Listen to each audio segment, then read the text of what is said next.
Hey guys, it's PJ coming to you with the day 4 SHOT Show update. It was a great 4 days out in Las Vegas. I'm actually already back home in Wisconsin.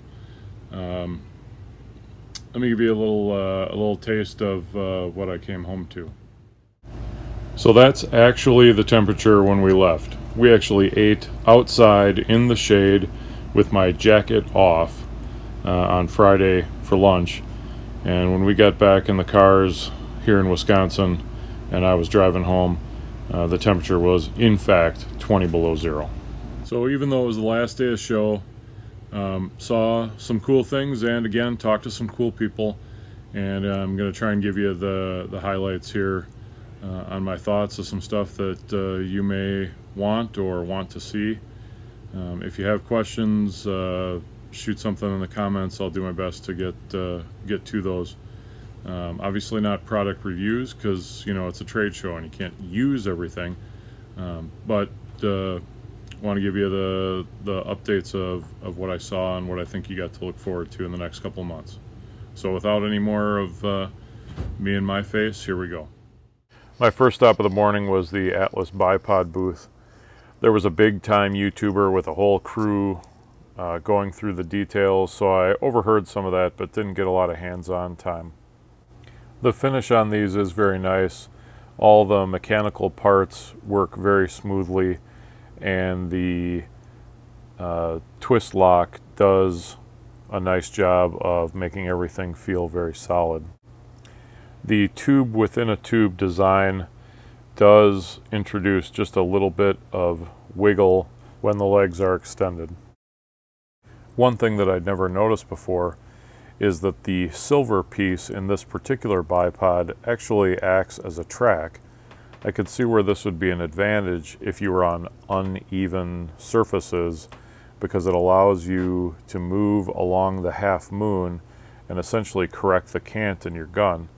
On the other hand, if you're on a bench, you probably want to lock that into the center position so that you don't go off cant, which could introduce some error, especially if your scope is high above the bore of your rifle. Whether that's a design feature or a design flaw, of course, is going to be connected to the type of shooting you do. Next up was another optics company, Optizan. You may or may not be familiar with them, but they make a pretty good line of really affordable first focal plane scopes. I may have a little bias in favor of them as their U.S. distribution is happening out of Wisconsin, despite them being a Chinese company. I had an opportunity to look through the scopes. I like the reticle, and the glass is very clear. I think they've done a really good job of hitting the right width on this reticle so that it's useful at both ends of the magnification spectrum. They do parallax down to sub 10 yards. And really the only negative thing I can think to say is that if you bought a second focal plane scope a couple of years ago from any manufacturer, what you're going to be upset about is the fact that everybody's coming out with really good first focal plane scopes at an affordable price. Believe it or not, one of the most exciting things I saw at the show was this backdrop precision steel target by Birchwood Casey. Yeah, I know, it's a 3-spinning hanger target. There's a million of them out there. I found this as I was cutting across their booth, not even really looking for something, and it wasn't until I took a second glance at it that I realized what it was. If you go to Birchwood Casey's website, they don't even have it on the page yet, which I was a little surprised by. And more than half of the places that have it online have this picture, which of course displays it totally wrong. In fact, seeing this picture, you would probably be asking yourself, why the hell would anybody even want that target?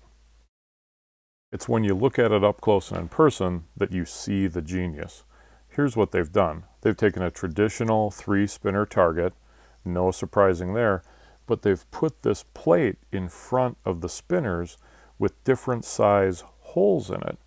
So you've got regular 2-inch spinners, but then you have a 2-inch, an 1.5 inch, and then another 2-inch hole in front of those spinners.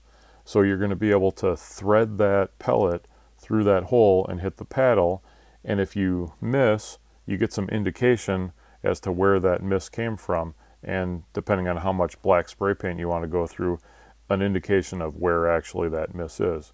It's sort of like an Olympic biathlon style target. Now, I talked to the guy who designed this target, and my feedback to him was, I wish that it was a 2-inch hole, an 1.5 inch hole, and a 1-inch hole, or there were mounting brackets on the front of this so that you could slide washers in there to give you the size hole that you wanted for whatever you were practicing for. Pretty cool to talk to the guy who designed this target, and I said, you know, if you put that into future designs, I won't charge you any royalties. We'll see where that goes.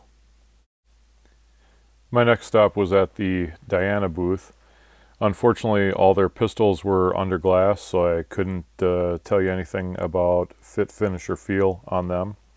They did have a chaser rifle up on the wall, so I took a quick look at that. It's a bolt action affair, and it had an okay trigger. It's a CO2 powered model. It is, however, super light, and I am kind of looking for something to do a bit of pigeon shooting from my kayak under bridges, and this might be something to take a look at in the future. The other thing that caught my eye was the Skyhawk. This is a gorgeous laminate stock, and I immediately picked it up and went to shoulder it. That's where the problem started for me. Something about the configuration of the rifle and the position of this breech block, when I brought it up to shoulder, I jammed it into the side of my face.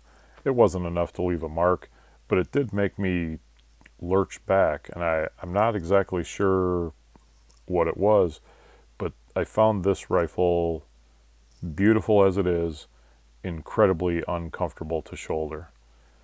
It did also, and I don't put a lot of stock in this because it's a gun that's been up on the wall and handled by about 10,000 people, it had a very mushy trigger. I wasn't fond of that either. On the subject of rifles I'm not wild about, Ebonics or Ebonics, however it's pronounced, had a pretty good collection of their offerings out for display. It did take the time to handle a number of these, and I can't say that I walked away feeling anything like warm and fuzzy for any of them. Probably the most offensive feeling I got from them was an overwhelming sense of front heaviness that I don't think translates to anything positive in the accuracy department. There are two things where credit has to be given where credit is due. The first is that a lot of these are semi-automatic pellet rifles, and if that's something you're into, you're not going to find it many other places. The second is that the pistols on this table in front of you and that rifle, those are 50 caliber. That's .50. That's a really big piece of lead going down range, and it's pretty impressive how they've put them together. The other thing I saw while I was there was the Caldwell Shooting Supplies Precision Turret.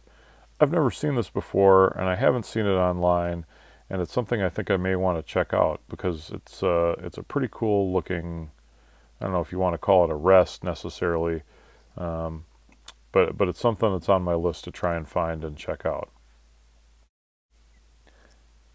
I also stopped back at the Air Venturi booth.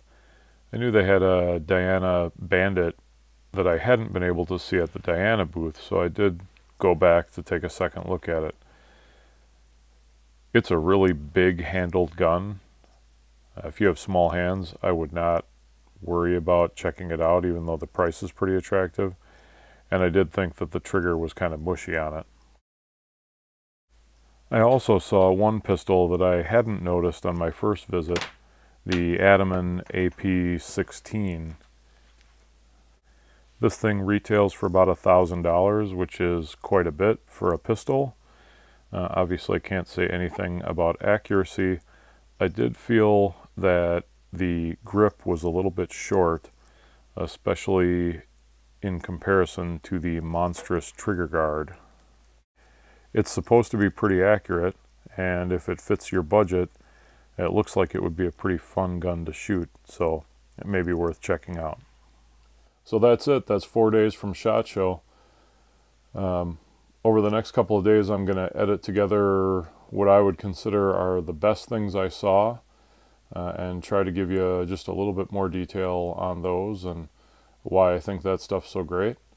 But other than that, we're about to lock in for a blizzard, and then temperatures ranging from 20 to 30 below 0 Fahrenheit. Supposed to be some winds kicking up. Most of the schools in our area have already closed for Monday, and we'll see what happens the rest of the week. So from my perspective, stay warm and shoot straight. This is PJ from Wisconsin AirGunners. Thanks for watching our SHOT Show coverage, and we'll see you in the next video.